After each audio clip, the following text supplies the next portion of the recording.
নমস্কার বন্ধুরা, আজকে আমি বানাচ্ছি চিকেন নাগেট। খুব সহজে এটা আপনারা বাড়িতে বানাতে পারবেন, তাহলে ভিডিওটা আপনারা শেষ পর্যন্ত দেখতে থাকুন। চিকেন নাগেট বানানোর জন্য আমি এখানে 250 গ্রাম সলিড মাংস নিয়েছি। মাংসটা আমি এবার পেস্ট করে নেব। মাংসটা আমার পেস্ট করা হয়ে গেছে। এবার এর মধ্যে আমি সয়া সস দিয়ে দেবো 1 চামচ মতন। 1 চামচ আদা রসুন পেস্ট দিচ্ছি। পরিমাণ মতো নুন দিয়ে দিচ্ছি।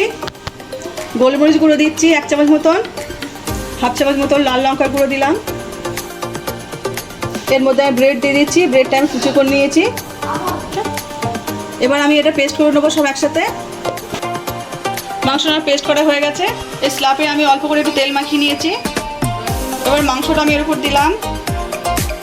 মাংসটা এরকম আমি হাত দিয়ে চেপে চেপে পাতলা করে নেব।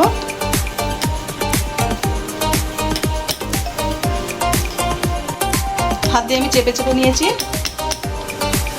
চার ধারটা আমি বাদ দিয়ে দেব।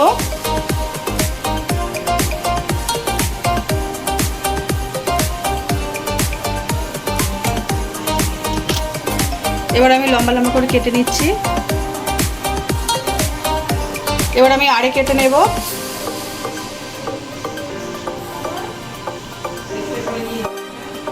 চিকেন নাগেটগুলো আমি সব কেটে নিয়েছি। এবার আমি একটা একটা করে প্লেটে তুলে নেব। আমি এখানে একটা ডিম, নুন আর গোলমরিচগুলো দিয়ে একসঙ্গে ফাটিয়ে নিয়েছি। এখানে আমি বাজারে কেনা ব্রেড ক্রাম্ব নিয়েছি। এবার একটা একটা করে চিকেন নাগেট আমি এবার কোট করে নেব।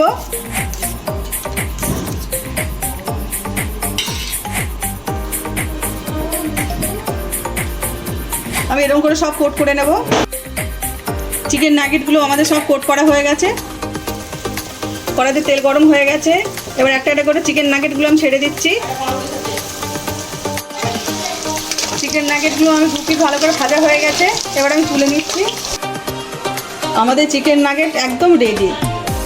খুব সহজে এটা আপনারা বাড়িতে বানাতে পারবেন। আজকে আমার এই রান্নাটা যদি আপনাদের ভালো লেগে থাকে তাহলে লাইক করে দেবেন, শেয়ার করে দেবেন। কেমন হয়েছে কমেন্টে জানাবেন।